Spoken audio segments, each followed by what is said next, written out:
Polisi telah menetapkan AF sebagai tersangka fitnah dan pemerasan. AF ditetapkan sebagai tersangka setelah dia melakukan pemerasan dengan modus berpura-pura pincang karena menjadi korban tabrak lari. AF bekerja sendiri dengan cara membonceng sepeda motor orang lain yang kebetulan melintas. Hasil interogasi dan pertanyaan, yang bersangkutan memang sengaja untuk melakukan pemerasan ataupun pura-pura terinjak karena adalah butuh uang untuk membeli obat-obatan di rumah sakit ketergantungan obat tersebut. Karena yang bersangkutan setelah kita periksa memang lagi melaksanakan terapi metadon, karena beliau yang bersangkutan adalah pernah pengguna aktif heroin atau putau dan melakukan terapi, tapi memang membutuhkan obat, sehingga yang bersangkutan alasannya itu ya, tetapi tidak dibenarkan. Alasannya itu untuk beli obat, versinya dari yang bersangkutan atau tersangka. Untuk pekerjaan sehari-hari, tersangka adalah tukang parkir di daerah Depok, di daerah ada ruko-ruko di daerah Depok adalah tukang parkir. Jadi yang bersangkutan kerjanya itu kemudian melakukan pemerasan. Memang yang bersangkutan kakinya ada luka, tetapi lukanya itu adalah luka lama. Jadi 2012 yang bersangkutan pernah tertabak truk. Jadi kakinya sempat ada bekas cacat, memang diseset kulitnya sehingga ada bentuk cacat di kaki, sehingga akan pincang jalannya. Tetapi itulah yang digunakan modus oleh tersangka jika memang bertemu dengan calon korban, nunjukin kakinya yang bekas luka itu. Nah, jadi ini dan masih kita dalami apakah yang bersangkutan ini masih pernah melakukan di tempat lain atau di TKP lain, ini masih kita dalami. Memang sementara ini pengakuan yang bersangkutan baru sekali. Tetapi tidak menutup kemungkinan ada TKP lain karena memang yang bersangkutan sudah ada modus dan niat seperti itu. Sampai kakinya yang luka pun digunakan alasan. Itu untuk sementara hasil pemeriksaan. Untuk pasal yang kita kenakan adalah pasal 368 ayat 1 KUHP dan pasal 318 KUHP dengan ancaman 9 tahun dan juga 4 tahun. Jadi ada fitnah dan melakukan pemerasan. Jadi kita kenakan 2 pasal untuk yang bersangkutan. Nanti kita dalami kembali, kalau memang ada tempat-tempat lain, TKP lain, nanti kan kita coba, mungkin yang bersangkutan pernah melakukan di tempat lain, akan kita cari di tempat lain. Jadi tersangka benar-benar sendiri. Jadi dia sengaja menebeng motor orang. Yang pertama dia nebeng motor Mio. Jadi sengaja di stop Mio, tolong saya ditabrak oleh si A. Ini masih juga kita mau minta keterangan Mio, kita sudah dapat nomor kendaraannya, nanti akan kita periksa. Kalau yang pulang itu dia naik Gojek dan sudah kita periksa tukang Gojeknya dan dibayar 10.000. Jadi beliau pulang dari TKP, yang bersangkutan langsung kembali ke titik awal, itu bayar 10.000. Untuk kembali ke titik awal TL lampu merah Pasar Rebo. Pemeriksaan sementara kita dan interogasi kemungkinan memang mereka tersangka ini bergerak sendiri. Jadi yang mereka ngejar pun pakai orang, dia nyetopin untuk bantu ngejar. Pulangnya pun juga sama, dia bayar Gojek untuk kembali ke TL Pasar Rebo. Hasil pemeriksaan sementara yang bersangkutan pemeriksaan ini ya, dia terapi mandiri. Jadi yang bersangkutan adalah pemakai putau aktif. Dan alasan yang bersangkutan adalah terapi mandiri sehingga diberikan obat untuk terapi. Tetapi ini masih kita dalami karena kita belum periksa dari pihak RSKO. Sekali lagi karena baru ditangkap tadi malam jam 1 ya. Jam 1 pagi dini hari tadi. Jadi nanti kita akan pemeriksaan lagi kepada RSKO, kepada tim di sana apakah memang benar yang bersangkutan ini adalah pasien aktif yang memang diterapi oleh yang bersangkutan. Tes urin udah negatif. Tapi kita nanti cek lagi. Tapi kalau tes urin kita cek negatif. Tapi hasil memang dia membeli obat, kita sudah ada keterangan interogasi memang dia sering terapi di RSKO. Ada-ada saja ulah penjahat di kota Jakarta untuk membangsa para korbannya. Modus yang terbaru adalah seorang pria yang berpura-pura tertabrak mobil, lalu mencegat mobil yang disasar untuk dimintai pertanggungjawaban. Namun modus ini terungkap setelah seorang warga merekam tindakan pria itu sebelum dia menjalankan aksinya. Untuk membahas kelanjutan dari kasus ini telah bergabung bersama kami pakar psikologi forensik Reza Indragiri Amril. Selamat sore Mas Reza. Kalau Mas Reza melihat kasus ini seperti apa? Geli campur geram, karena saya membayangkan bahwa walaupun modusnya sepele tapi dampak perilaku dia itu kan bisa luar biasa dahsyat itu. Bisa mengakibatkan kerugian material, bisa mengakibatkan cedera si pengemudi, bahkan mungkin maaf kata bisa sampai kehilangan nyawa itu si pengemudi dalam situasi apes seperti itu. Nah, memahami bahwa situasi ini unik, seolah sepele tapi dampaknya dahsyat, maka terus terang saya memberikan apresiasi untuk teman-teman polisi. Kenapa? Karena barangkali banyak kasus lain yang tanda petik yang lebih spektakuler, yang akan bisa lebih menunjang karir, sementara kasus ini ecek-ecek katakanlah demikian. Tapi polisi menaruh atensi terhadap kasus ecek-ecek macam ini, menurut saya ini bentuk atensi terhadap bagaimana polisi bisa semaksimal mungkin memunculkan rasa aman di tengah masyarakat dalam keseharian kita. Nah, dari sisi pelaku sendiri saya pikir ya kita mau katakan bodoh tidak tepat juga ya, tapi jangan sampai kemudian diskusi kita membuat dia terkesan jadi orang pintar juga ini. Kalau saya membayangkan dia berhasil membaca dua hal paling tidak. Pertama, dia membaca kecenderungan masyarakat kita yang acap kali melakukan tindak vigilantisme. Tidak sabar terhadap proses hukum sehingga menegakkan hukum dengan cara-cara yang main hakim sendiri. Nah, dalam situasi di jalan raya sedemikian rupa, tentu kita tahu kemungkinan adanya aksi pengeroyokan dalam kurung vigilantisme sangat mungkin terjadi. Itu berhasil dibaca oleh si pelaku, kecenderungan masyarakat kita. Yang kedua adalah kecenderungan pengemudi. Bahwa pengemudi ini takut akan menjadi sasaran amuk massa. Untuk menjalani proses hukum barangkali tidak sebentar, tapi menjalani hukum jalanan itu seketika bisa dirasakan. Nah, keberhasilan si pelaku membaca dua hal inilah yang menyebabkan dia memilih modus yang tanda petik murah meriah, tapi efeknya bisa dahsyat semacam ini. Kita akan bahas nanti Mas Reza, ini bagaimana supaya kita terhindar dari hal-hal seperti ini. Usai jeda, Kabar Petang segera kembali. Anda kembali di Kabar Petang, kita lanjutkan dialog. Mas Reza, sejauh ini bagaimana caranya supaya kita terhindar dari hal-hal seperti ini, penipuan yang bisa saja berujung ke amukan massa?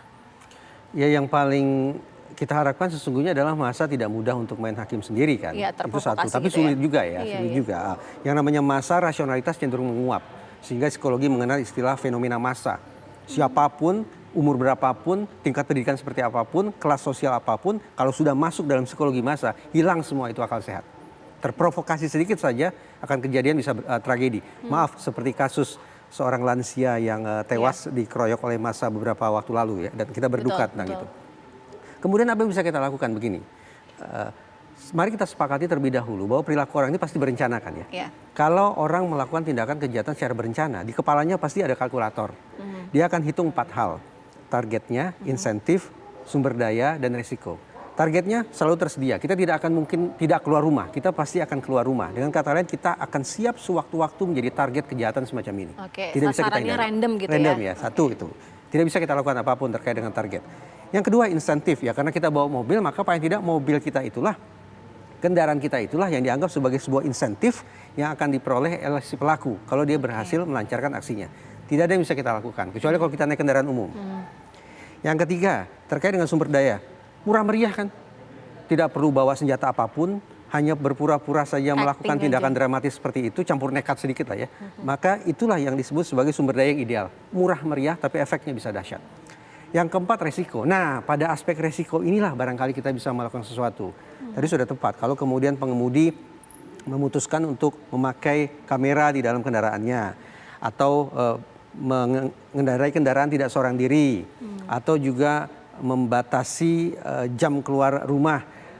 Hal-hal semacam itu yang akan bisa memunculkan bayangan atau imajinasi tentang risiko. Risiko apa yang akan terjadi kalau aksi kejahatan ini gagal. Nah, jadi pada aspek resiko plus tadi saya katakan terkait dengan insentif, yaitu menggunakan kendaraan umum sebagai ganti kendaraan pribadi, dua hal ini yang tampaknya bisa kita upayakan. Walaupun tetap tidak ada jaminan 100% bahwa kita akan terhindar dari situasi apes. Kenapa? Tadi saya katakan kecenderungan masyarakat kita yang juga berhasil dibaca oleh pelaku adalah main hakim sendiri alias vigilantisme. Oke, tadi kan kalau kita lihat apa yang dikatakan oleh pihak kepolisian bahwa AF ini memilih sasarannya secara random. Artinya bagaimana dia bisa melihat ini kira-kira bisa dijadikan korban olehnya. Walaupun tadi kita juga ngelihat dia agak sedikit mencoba untuk memprovokasi orang-orang di sekitarnya cuma tidak berhasil.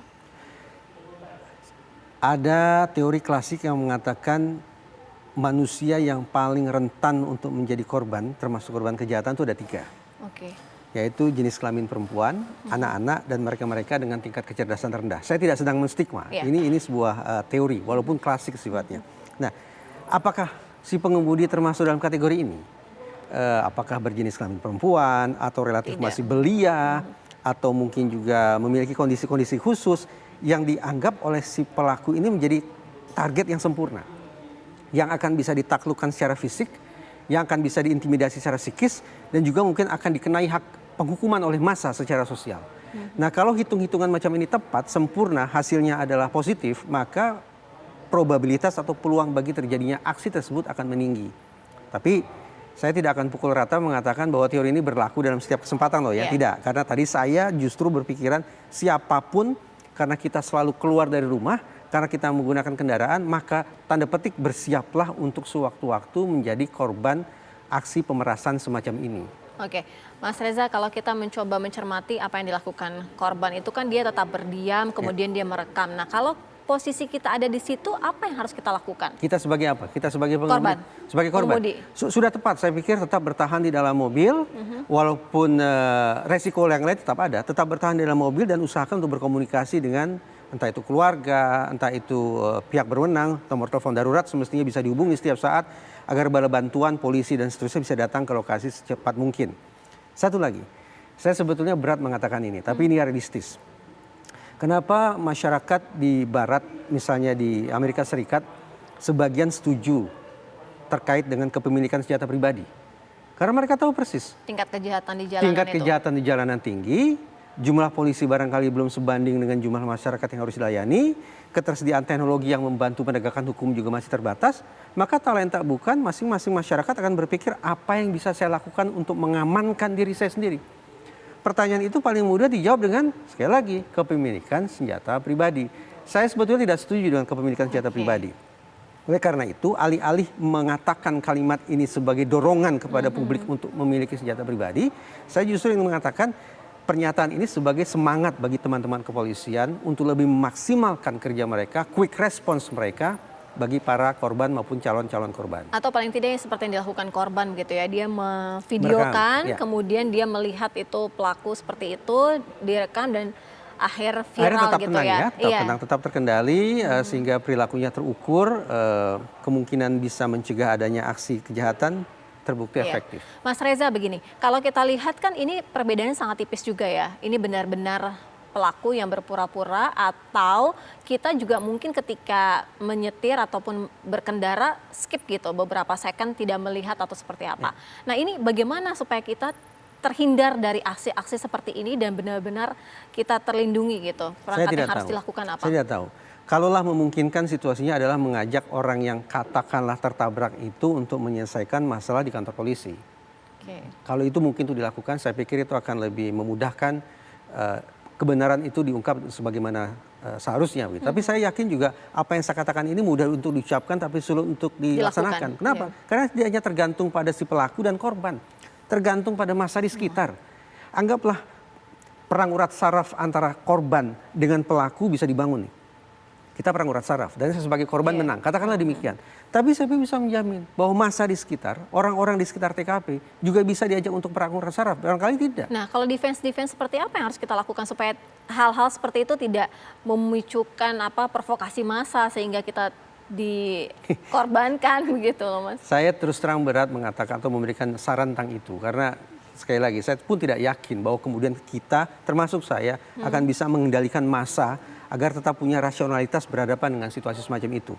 Barangkali bisa dikatakan begini ya sambil sedikit berteriak. Kita ke polisi, kita ke polisi, kita ke polisi. Sambil mungkin Dengan merekam harapan, gitu ya. ya dengan harapan kata polisi atau kita ke kantor tentara segala macam. Kita ke kantor polisi atau kita ke kantor tentara mudah-mudahan memunculkan bayangan tentang pihak yang lebih punya power di dalam pemikiran massa. Polisi, tentara lebih punya power. Kalau kemudian massa melakukan aksi main hakim sendiri, bisa panjang urusannya. Iya. Nah sekali lagi, kalau ternyata psikologinya massa bisa terpengaruh oleh kalimat, kita selesaikan di kantor polisi, kita datang ke kantor tentara. Oke. Mudah-mudahan situasinya terkendali. Mudah-mudahan. Oke, gitu ya. Mas Reza sebagai kesimpulan sebenarnya tingkat kejahatan seperti modus-modus seperti ini kenapa banyak terjadi di jalanan? Tadi saya katakan, karena targetnya banyak. Sumber dayanya murah meriah. Tidak dibutuhkan sebuah instrumen khusus untuk kemudian memviktimisasi orang yang setiap saat 24 jam sehari berserak sebagai calon-calon korban. Nah, untuk mengimbanginya apa? Tadi saya katakan patroli polisi harus ditingkatkan, keberadaan teknologi untuk membantu pengungkapan kasus juga harus ditambah, semacam itu. Baik, terima kasih Mas Reza, pakar psikologi forensik sudah bergabung bersama kami di Terima Kabar kasih. Petang. Semoga kejahatan-kejahatan di jalanan sedikit berkurang ya Mas. Terima kasih, selamat sore.